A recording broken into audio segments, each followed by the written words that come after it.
Chapter 31. A Streak of Unrelenting Foolishness. Citra was pronounced alive at 9:42 a.m. Thursday morning, right on schedule, and passed from jurisdiction of the Thunderhead to the jurisdiction of the Scythedom. She woke up feeling much weaker and out of sorts than the first time she had died. She felt heavily drugged and bleary-eyed. Above her stood a nurse grimly shaking her head. "She should not have been woken this soon," the nurse said, with an accent Citra was too tired to place. "She must have at least 6 hours after the pronouncement until she has recovered enough to be comfortably conscious. The girl could burst a blood vessel or blow out her heart and have to be revived all over again." "I will take responsibility," Citra heard Scythe Curie said. Citra turned her head toward Scythe Curie's voice and the world spun. She closed her eyes, waiting for the room to stop revolving. When the dizziness settled, she opened her eyes once more and saw that Scythe Curie had pulled her chair closer. "Your body still needs another day to heal completely, but we don't have time for that." Scythe Curie turned to the nurse. "Please, leave us now." The nurse grumbled in Spanish and stormed out of the room. "The High Blade," mumbled Citra, her words slurring. He accused me of... "Shh," said Scythe Curie. "I know of the accusation. Xenocrates tried to keep it from me, but Scythe Mandela told me everything." As Citra's eyes came into clearer focus, she saw the window behind Scythe Curie. There were mountains in the distance covered with snow, and there were flurries falling just outside. It gave Citra a moment of pause. "How long have I been dead?" she asked. Could it be her splat was so severe that it took months to revive her? "Not quite 4 days." Then Scythe Curie turned around to see what Citra was looking at. She turned back with a grin. "The question is not of time, but of place. You are in the southernmost tip of the Unrelenting region. It is still late September, but here that means spring has just started. However, this far south, I suppose, spring comes late." Citra tried to picture a map and get a sense of how far from home she was, but just trying to imagine it made her head spin again. The Thunderhead saw fit to take you as far from the clutches of Scythe Xenocrates and the corruption of the Mid-American Scythedom as possible. But the moment you revived, they were notified of your location, as is the law. "How did you know where to find me?" "A friend of a friend of a friend is a Nimbus agent. Word got to me only yesterday, and I came as quickly as I could." "Thank you," said Citra. "Thank you for coming." "Thank me once you're safe. Now that you've been revived and Xenocrates knows where you are, you can bet he has notified the local Scythes. I'm certain a team has already been dispatched to retrieve you. Which means we need to get you out of here now." With a shattered body that was still healing and nanites pumping an endless stream of opiates into her system, Citra could barely move, much less walk. Her bones ached, her brain felt like it was floating in a jar. Her muscles were knotted, and trying to pull the weight on her feet was excruciating because there was simply too much pain to tamp down. No wonder the nurse had wanted her to remain unconscious. "This won't do," said Scythe Curie, and took Citra up into her arms, carrying her. The revival center hallways seemed endless, and each time Citra was jostled, her whole body throbbed. Finally, she found herself spread out in the backseat of an off-grid car that Scythe Curie drove at what seemed to Citra to be a breakneck speed. The thought made her laugh weakly.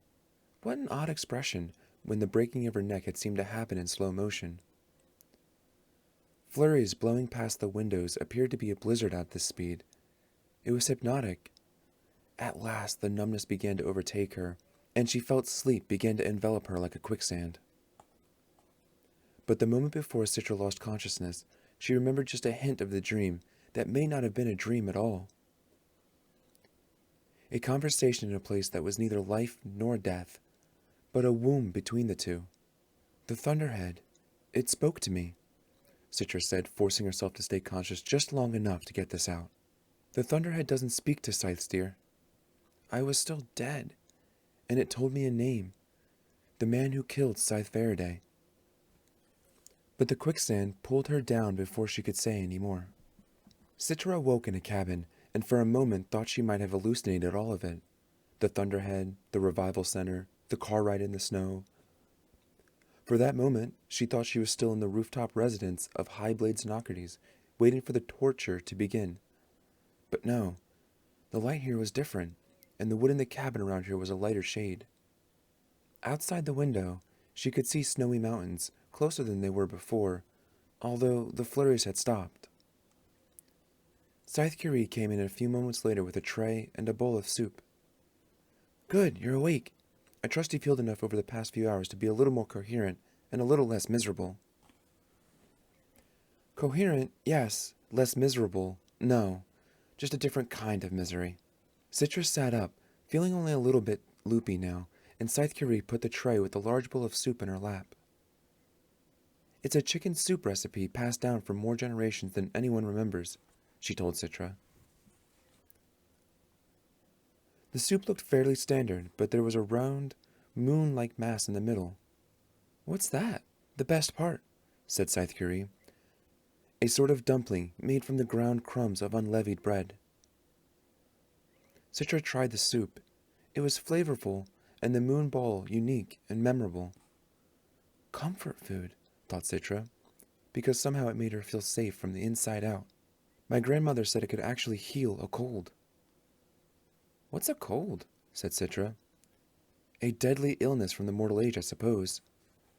It was amazing to think that someone only 2 generations older than Scythe Curie could have known what it had been like to be mortal. Fearing for her life on a daily basis, knowing that death was a certainty rather than the exception. Citra wondered what Scythe Curie's grandmother would think of the world now, where there were nothing left for her soup to cure. When the soup was done, Citra steeled herself for what she knew she must tell the Scythe. "There's something you need to know," Citra said. "Xenocrates showed me something he said Scythe Faraday wrote. It was his handwriting, but I don't know how he could have written it." Scythe Curie sighed. "I'm afraid he did." Citra was not expecting that. "So you've seen it before, then?" Scythe Curie nodded. "Yes, I have." "But why would he write that? He said I wanted to kill him, that I was plotting horrible things. None of that was true." Scythe Curie offered Citra the slightest of grins. "He wasn't talking about you, Citra," she explained.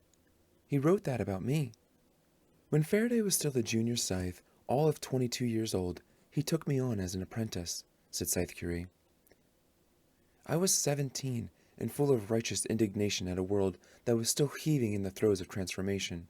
Immortality had been a reality for barely 15 years. There was still discord and political posture, even fear of the Thunderhead, if you could imagine that." "Fear of it? Who could possibly be afraid of the Thunderhead?" "People who had the most to lose. Criminals, politicians, organizations that thrived on the oppression of others. The point was, the world was still changing, and I wanted to help it change faster. Both Scythe Faraday and I were of similar minds about that, which I suppose is why he took me on. We were both driven by a desire to use gleaning as a way of hacking through the thicket to open a better path for humanity. Oh, you should have seen him in that day, Citra. You've only seen him old. He likes to remain that way to keep himself from being too tempted by a younger man's passions." Scythe Curie smiled as she spoke about her former mentor. "I remember I would wait outside his door at night, listening to him as he slept. I was 17, remember. Childish in so many ways. I thought myself in love." "Wait, you were in love with him?" "Infatuated. He was a rising star who took a wide-eyed girl under his wing. Even though in those days he only gleaned the wicked, he did it with such compassion, he melted my heart each time." Then she sobered a bit, looking a bit sheepish, which was a strange expression for steely Scythe Curie. "I actually worked up the nerve to go into his room one night, determined to climb into his bed and be with him. But he caught me halfway across his bedroom floor.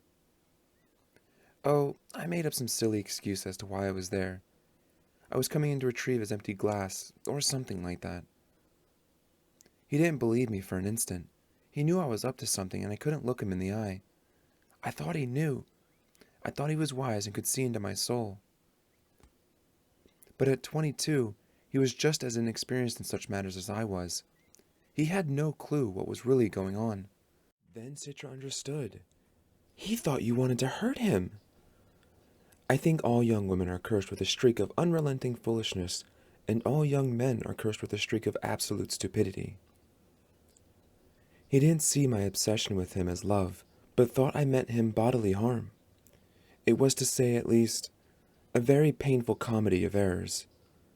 I suppose I can understand how my advances could be misunderstood that way. I do admit that I was an odd girl, intense to the point of being off-putting. I think you've grown into your intensity, Citra said. That I have. In any case, he wrote his paranoid concerns about me in his Scythe journal, then tore it out the next day, when I broke down and confessed my love with eyeball-rolling melodrama. She sighed and shook her head. I was hopeless. He, on the other hand, was a gentleman, told me that he was flattered, which is the last thing any teenage girl wants to hear, and let me down as easily as he could. I lived in his house and remained his apprentice for 2 more awkward months. Then, when I was ordained and became Honorable Scythe Marie Curie, we parted ways. We would nod and say hello to each other at conclave. Then, nearly 50 years later, when we both had turned our first corner and we were seeing the world through youthful eyes once more. But this time, with the wisdom of age on our side, we became lovers. Citra grinned. You broke the 9th commandment.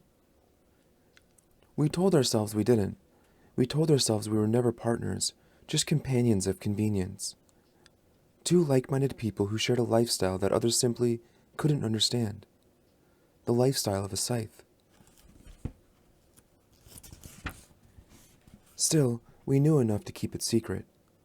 That was when he first showed me the page he had written and torn out in his youth. He had held on to that ridiculous journal entry like a poorly penned love letter never sent. We kept our relationship a secret for 7 years. Then Prometheus found out about it. The first world supreme blade? Oh, it wasn't just a regional scandal. It had worldwide implications. We were brought before the global conclave.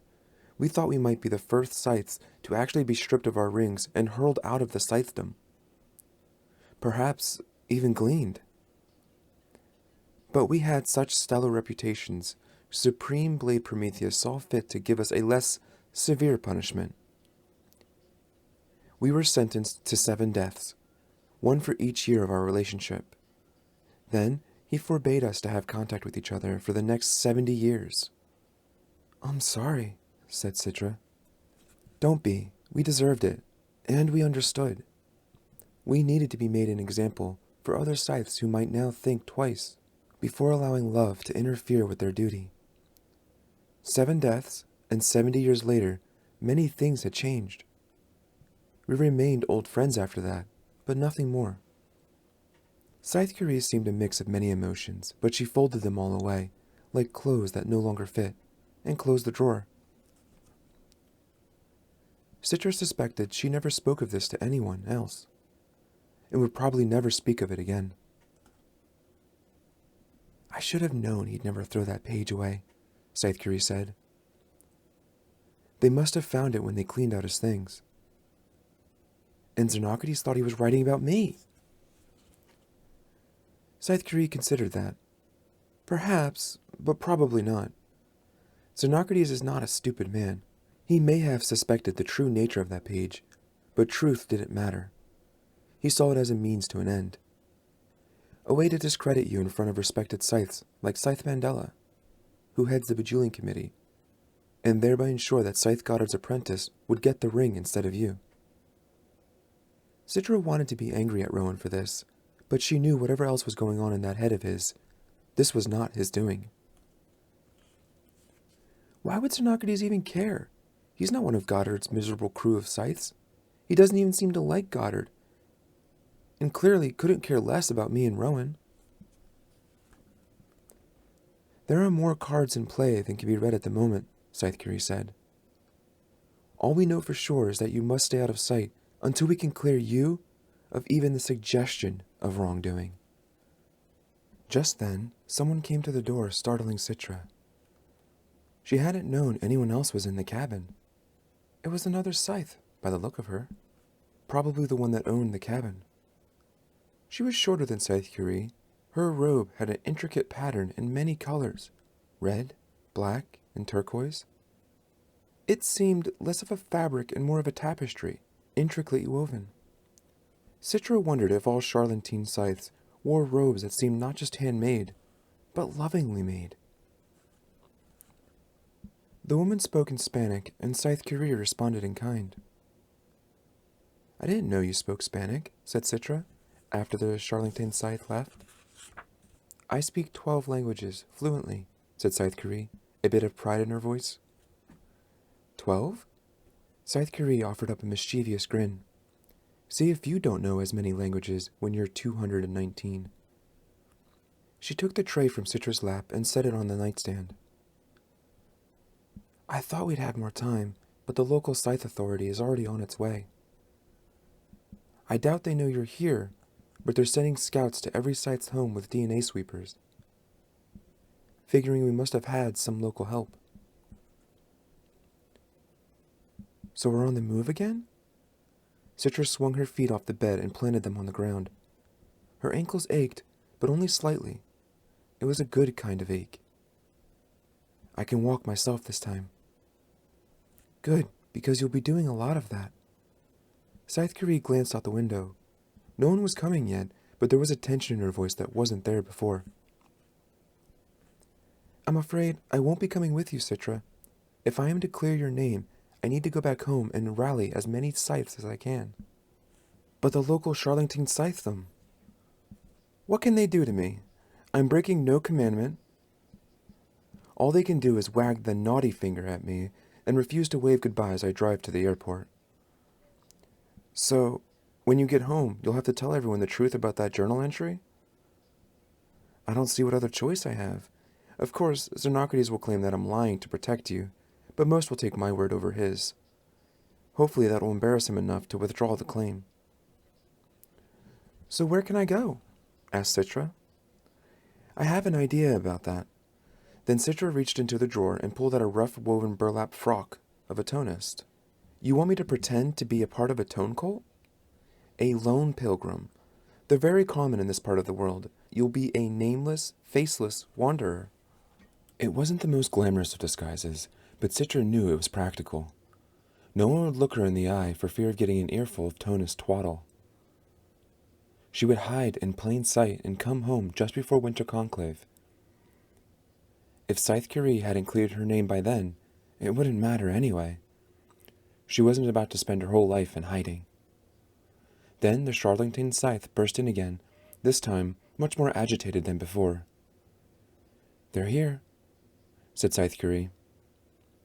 She reached into her robe and pulled out a small folded piece of paper, pressing it into Citra's palm. "There's somewhere I want you to go. Someone you need to see. The address is on that paper. Consider it the final part of your training." Citra grabbed the frock, and while Scythe Curie hurried Citra out of the room and to the back door, the Charlantinian Scythe went to the weapons wardrobe and quickly filled a sack with concealable blades and firearms for Citra, the way a worried mother might fill her child's bag with snacks. "There's a public car in the shed at the bottom of the hill. Take it and head north," Scythe Curie said.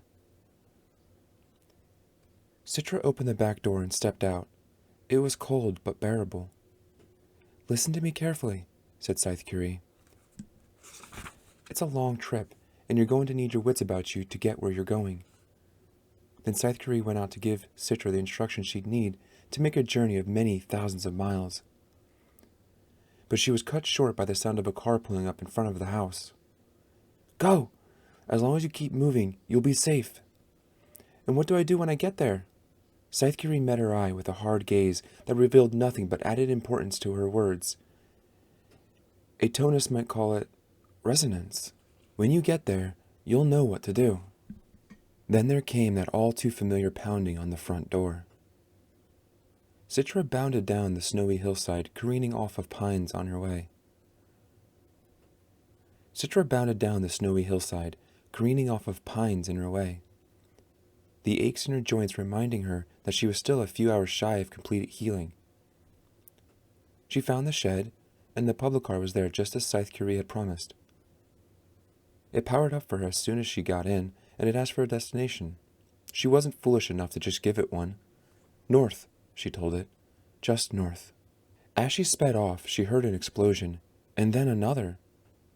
She looked back, but all she could see was black smoke just beginning to rise above the treetops. Dread began to fill her. A man, wearing a robe similar to the one Scythe Curie's friend wore, burst from the trees and into the road behind her. She saw him only for an instant, then the road took a sharp turn and he was gone from sight. Only after the public car had wound its way down the mountain pass and was on the main road did she look at the paper that Scythe Curie had given her. For a moment it felt as if her bones had spontaneously reshattered, but the feeling passed and settled into jaded resolve. She understood now. When you get there, you'll know what to do. Yes, she most certainly would. She stared at the piece of paper for a moment more. She needed only to memorize the address, because she already knew the name.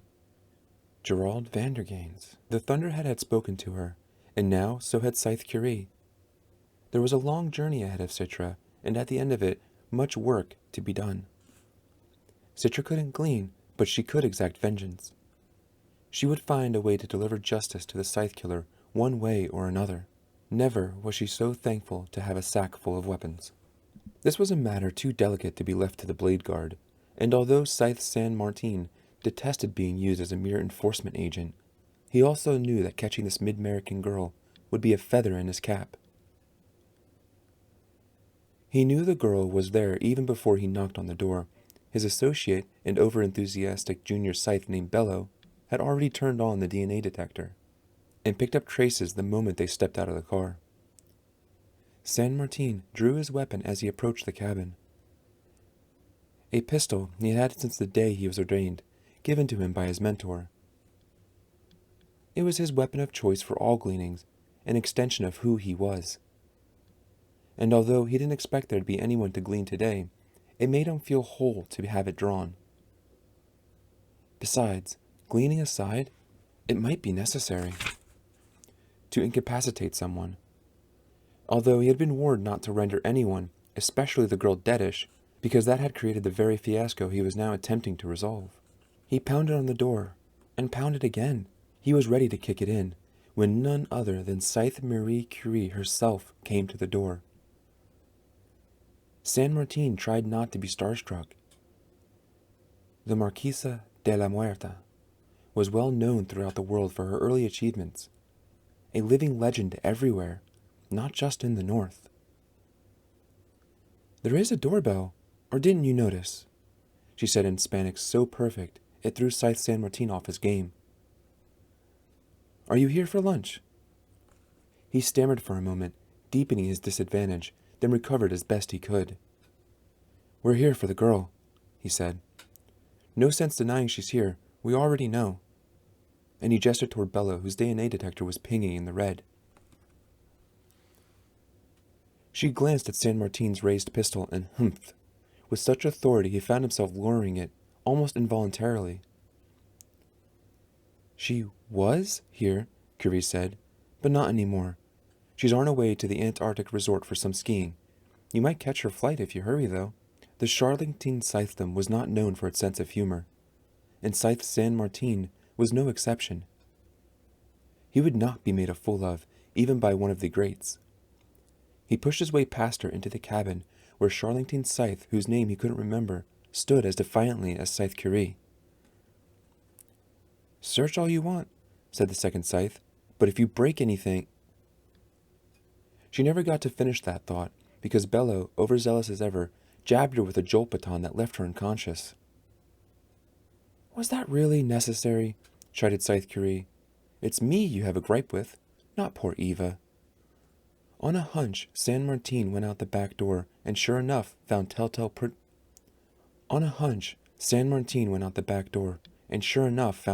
footprints in the snow.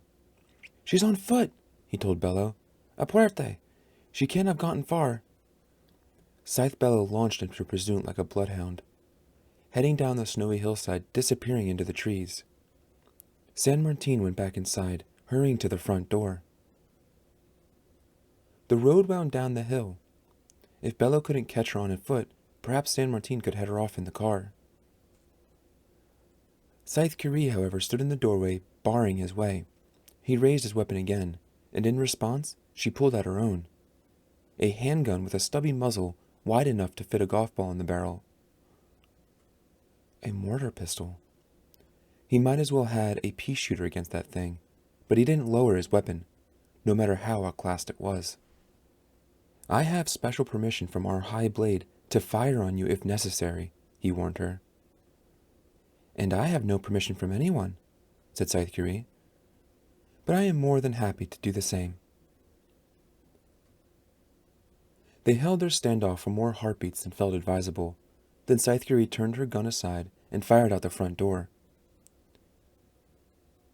An explosion blew in the front windows of the cabin, the shockwave knocking San Martin to the ground. And yet, Scythe Curie, still in the doorway, barely flinched. San Martin scrambled to the door to see that the blast from the mortar pistol had turned his car into a bonfire. Then she fired again, this time blowing up her own car. Well now, she said, I suppose you'll have to stay for lunch. He looked at the two flaming vehicles inside, knowing he'd been a laughingstock for his failure today. He looked at Scythe Curie, her steely gray eyes, her calm control of the situation, and he realized he never really stood a chance against the Marquesa de la Muerta. There wasn't much he could do but glare at her in heartfelt disapproval. Very bad, he said, wagging a finger. Very, very bad. Journal entry. Yet even in dreams I often find myself gleaning. I have one dream that recurs far too often. I am walking on an unfamiliar street that I feel I should know, but don't. I have a pitchfork, which I've never used in real life. Its awkward tines are not well suited for gleaning, and when it strikes it reverberates, giving off a sound that is something between ringing and moaning, like the numbing vibration of a tonus bident. There is a woman before me whom I must glean. I jab at her, yet the pitchfork fails to do the job. Her wounds heal instantaneously.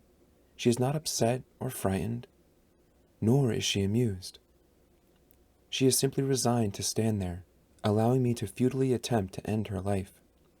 She opens her mouth to speak, but her voice is soft and her words are drowned out by the fork's ghastly moans, so I never hear her. And I always wake up screaming. From the Gleaning Journal of H.S. Curie.